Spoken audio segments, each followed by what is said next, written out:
Never can tell. Never can tell. So we'll wait just a few moments and see what we get. All right, it did its second twitch. We'll see what happens. Oh my goodness. Anyway, we tried to go over to Diggers. We were trying to get stuff accomplished and straightened up. It's just no matter how much time I think I have, it's never enough to accomplish everything throughout. Oh, we got one. Thank you so much. Hey, Foster, what's up, buddy? Uh, we never have enough time to get everything done. So I was going to go over to Diggers and visit with him for a little while and try and do this update. Just ran out of time. I was going to try and be over there at 5, and what is it? It's now 7:15-ish. So there was no way I could make it over. Stuff I just got done here, and I still got a bunch more stuff to do. I'm telling you what, it gets stacked up so fast and deep sometimes. But anyway, this is the places where I will try and be August 2nd through August the 6th. So Friday, burnouts at Mango's Lounge. That's 1805 West 1st Street. That's old 1st Street. If you don't know, there used to be a road there, and then they built a highway over top of it, and it now ends into nothing. But anyway, old 1st Street in Springfield, Ohio. They're calling it the BLACKTOP Beach Party. So there'll be plenty of prizes and everything going on and everything. Please be respectful of the lot and don't do burnouts coming and leaving unless you're in the burnout pit. Come on, guys. I mean, for real. They got it set up so you can do it. You can go in there, win a trophy, win some goodies, show your friends and whatever that you can do what you can do. Let your car just let it all out right there for 30 seconds. Don't go out on the street and do it, because all it's going to do is cause issues, and you're going to get arrested. They'll be out there. Just be careful. All right. Saturday is, Woody's Radiator. So Woody's Radiator is at the Milton Athletic Club. That's 640 Cosler Drive in Dayton. It's their first annual show. Listen, I've been watching Woody, and everybody's trying to help and stuff. Woody's putting out the effort, buddy. I mean, for a promoter, and I've known a lot of promoters over the last 20-some years. Man, he is working hard to make sure it gets put on a good show and get some goodies and supplies and stuff for all the kids for back to school and everything. And he really believes in it. He's really trying, and we're going to help support him the best we can. I will do my best to be there. He says there's plenty of shade, plenty of parking, food trucks, going to be trophies, all kinds of good stuff. So, silent auctions. So we hope to be out there. Now that's on Saturday the 3rd. Yes.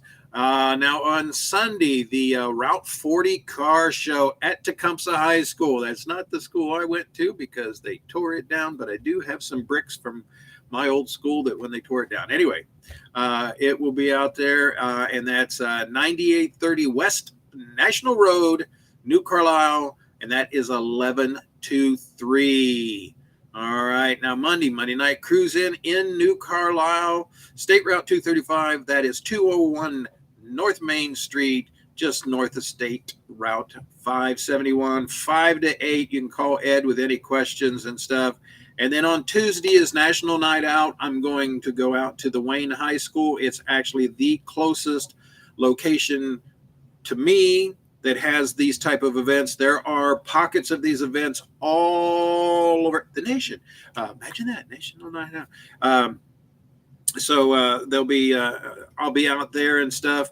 I don't have an official word on car show, but I'm going to show up anyway because they always have some good stuff going on. Anyway, I'm sure it'll be there because last year they didn't have an official word about the show, and it was there.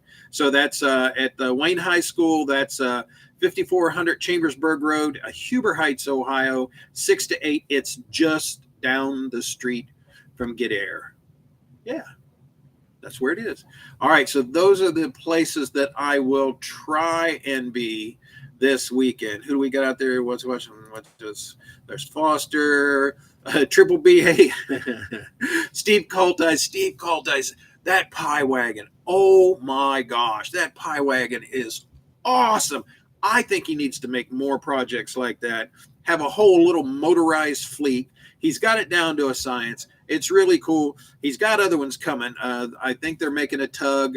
They're making for the plane. Yeah, he's very talented, very cool, and well, he's crazy, but anyway, very cool and stuff and everything. So KJ, how you doing? Kevin, how you doing, brother?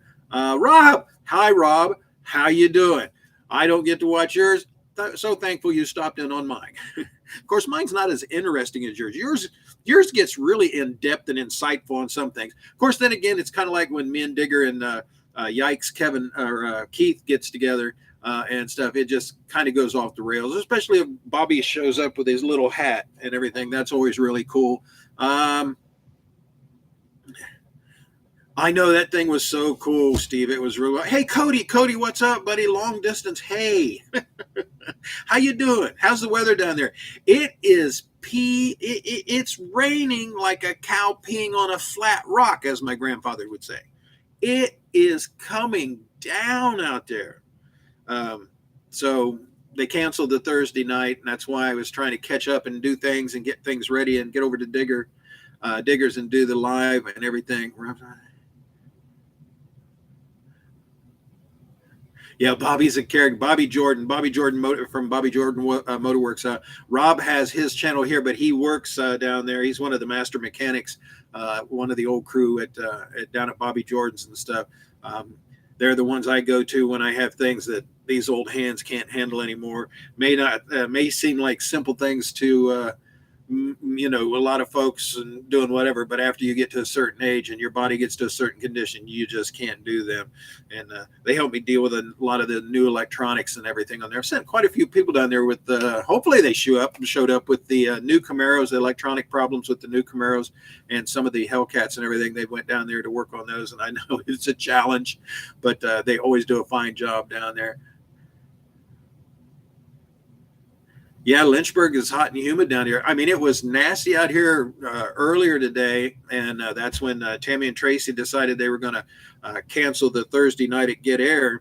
And just as we would have been rolling into Get Air, it started pouring here. And now, like I said, it is hammering thunder. I don't know if you can hear the thunder go off every now and then in the background, but yeah, so there are a lot of, the thing is we are in the heat of the, not only heat as in hot, but heat of the deepest part of the car show seasons. There are anywheres, I think Kevin Seitz has anywheres from like 10 to 20 shows on the exact same day, pretty close to the exact same time. That was a comment I wanted to bring up that I was going to talk over with Digger and stuff. If you promoters within a 10 or 15 mile radius, instead of holding your, and just a suggestion, just, we're just spitballing it here. If you can hold those events, you can't hold them at the same time and split up the group and everything like that. But if you hold them and get together and run one in the morning and one in the afternoon, two people relatively close together with two different events can pull in the crowd and everybody can have a whole day of enjoying everything. If you kind of do that, if you just get together, listen, guys, I understand you want everybody to come to your event. You want to promote your cause. You want to get money and or have a good time for certain charities or whatever. I understand all that. But if you work together, I'm telling you what, if you work together, there's enough out there for everybody. You can do that. Now, you can't hold 7, 8, 9, 15, 20 car shows at the same day on the same time within a 20-mile radius. Trust me, I used to try and do that. I used to try and go and do 2 hours here, 2 hours here, 2 hours here, 2 hours here, do 4, 5, 6, 7 shows a day. I can no longer do that. I cannot. Yeah, KJ saying, yeah, Kevin's saying that there are between 40 and 50 on the exact same day.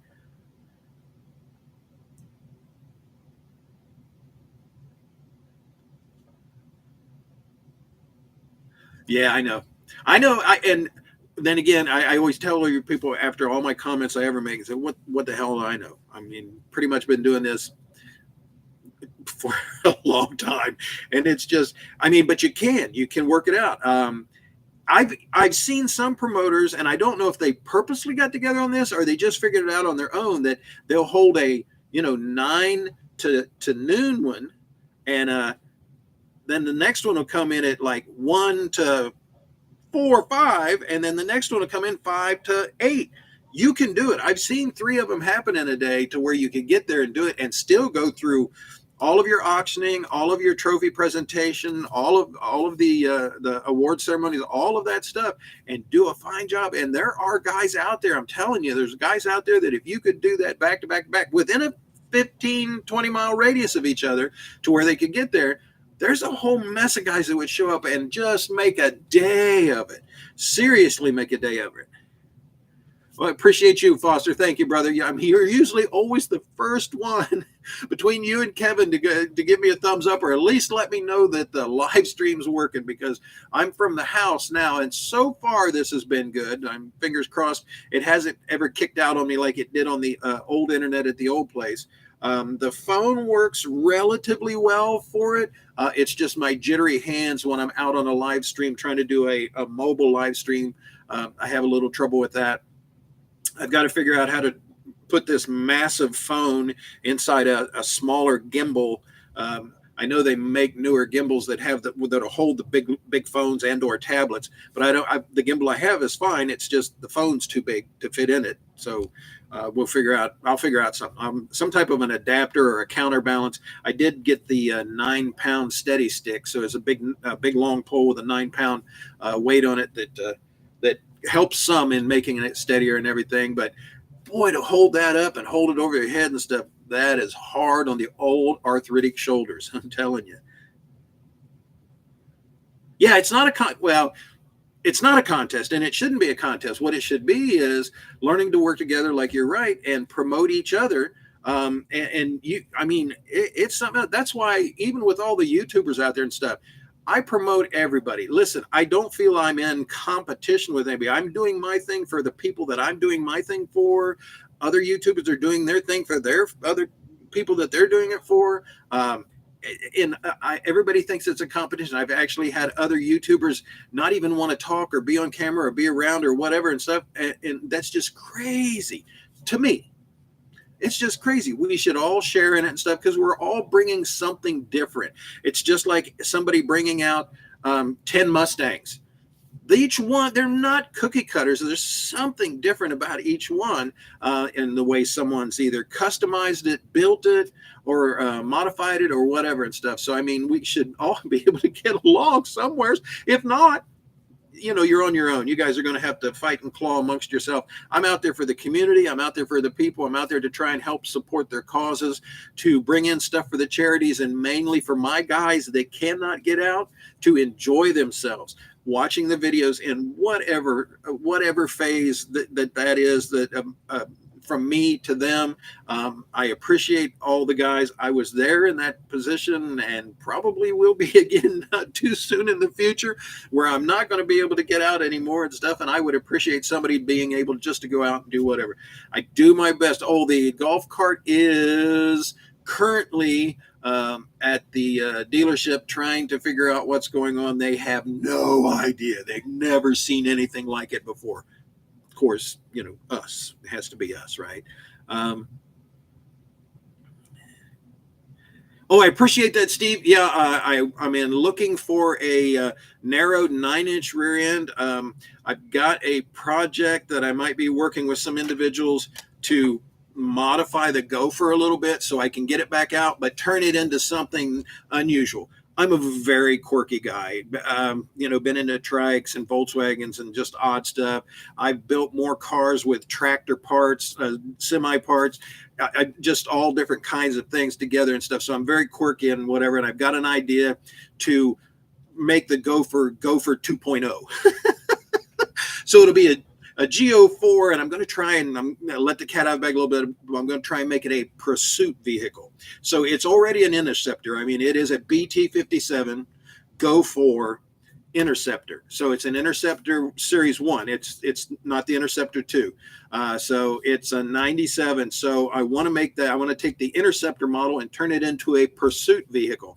And once it's all done and whatever, everybody will understand what it is. But it'll be a car show pursuit vehicle that I'll be able to drive around to the close shows. It'll still be a vehicle I won't want to take out on 70, 75, things like that.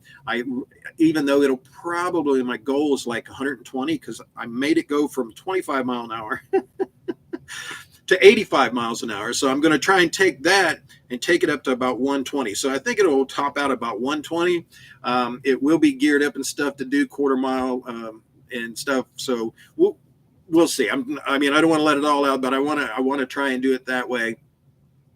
And so some folks, I've put the feelers out there for a narrowed 9-inch rear end, a short shaft, either a 2-speed or 3-speed Chevy automatic. I needed the shortest shaft possible on it, and then a small V8. I have some, but they've been setting for 35 plus years. I've got some V8s and 4 cylinders and 6 cylinders. I think I still got a 6-cylinder over there. I'm pretty sure I do. Because I was going to put it in my truck. And I don't know. I may have let the 6-cylinder go. Dad, did I let the 6-cylinder go with the truck? Or did I let it go with the truck, or is it still over there? The straight 6. Okay. I think it's still over there. I think it is too. I don't think Doug got it. When he got the truck, he had to go. I told him to get his own motor. I can't remember whether I left it in the back or not. I may have. Anyway, I may have a 230. It might be a 250, a 230, 235 straight 6. But we've got a little 4-cylinder Nova motor I could put in. But I really want to put a V8 in it. So, like I said, to make it the pursuit vehicle. But it'll be really, really interesting. But that's a plan on there. But what Triple B?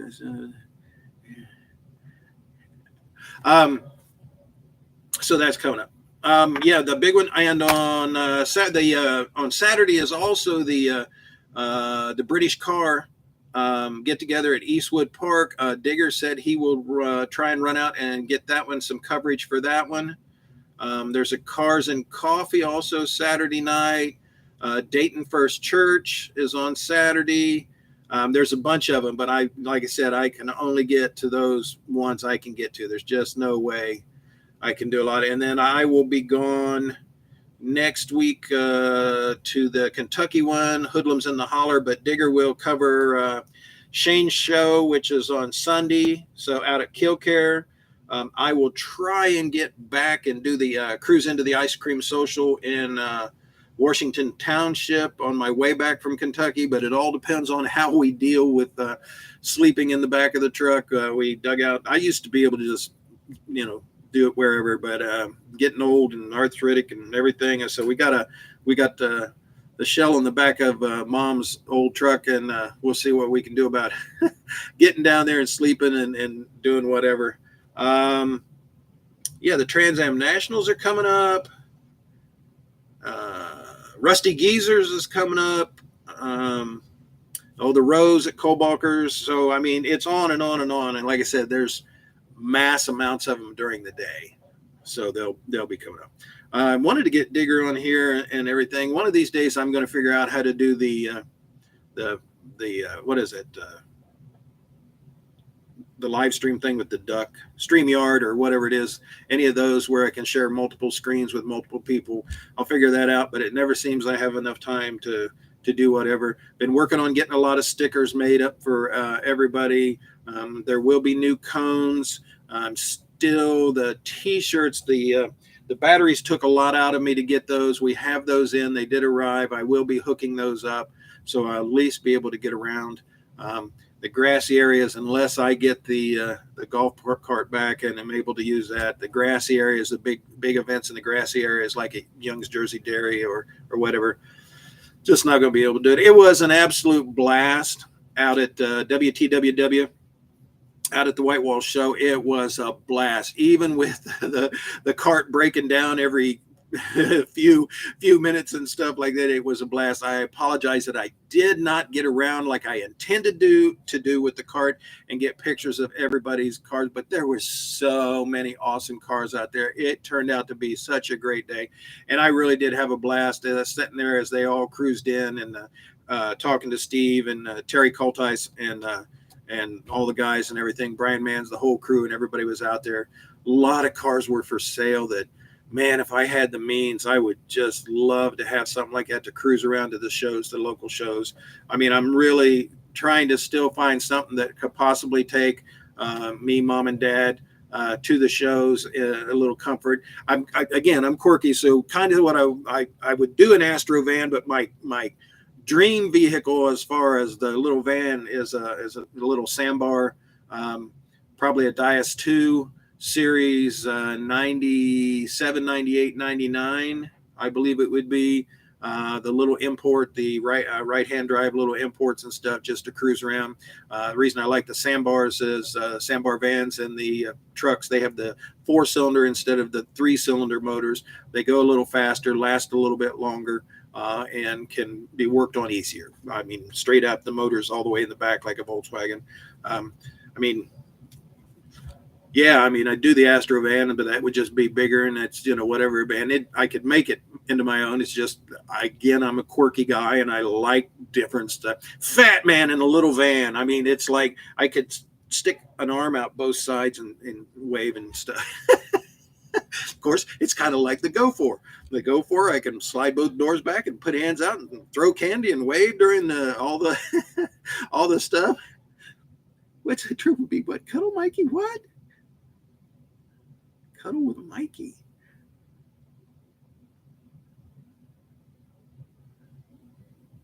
Oh, you mean watching out for the rear end or the key van? Steve? the comment's set for 30 seconds. That's the problem. It's set for 30 seconds.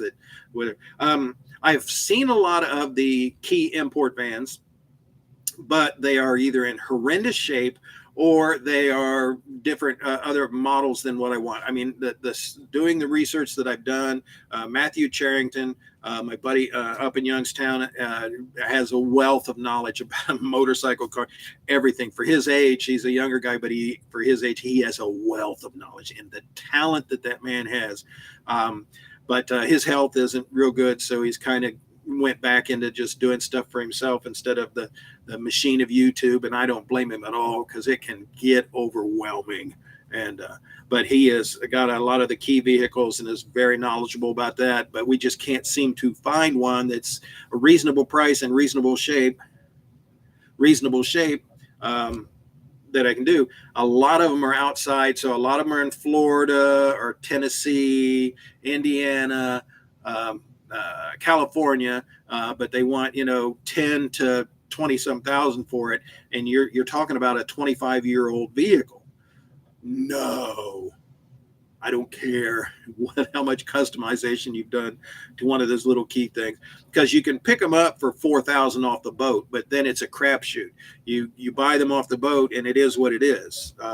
You never know what it is. There are several people, I subscribe to a lot of channels that have those little vans, and the different key imports and everything, and I really like them. Met a couple people out at the shows that actually had been talking about starting their own import of that, because it's relatively a lot of paperwork and can get involved, but I just can't pay a lot for something that may or may not be able to.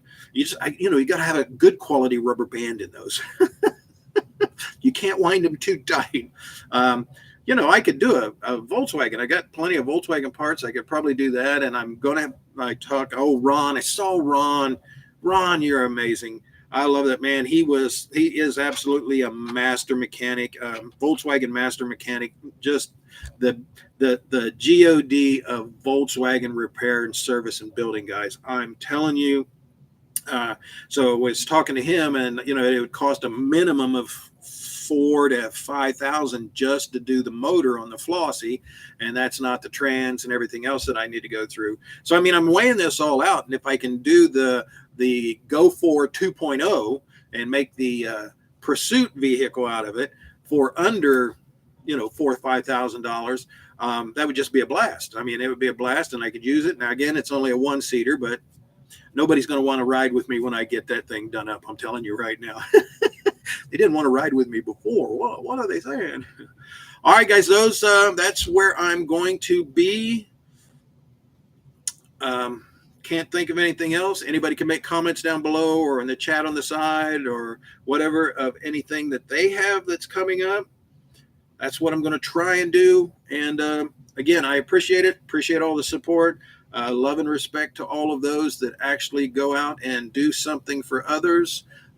Tell them you love them, and you know, be a family, be a good community, be a family, respect each other the best you can. And if you think what I'm talking about is BS, then hey, what the hell do I know? All right. Hey, yikes, it's Keith. Keith just chimed in. Where you been, Keith? You're a little late. We were going to have a chat over to Diggers and stuff, but I just ran out of time, and I've got to go on to other stuff. I've got a bunch of pile of stuff in there waiting on me to start working on now, and we'll see how the fingers work. I got to try and do just some dexterity stuff. But yep, hopefully see you out there someplace, Keith. All you guys, thank you so much for stopping in. I appreciate it. I've yacked long enough. That's all I had to say. All right. Love you all. See ya.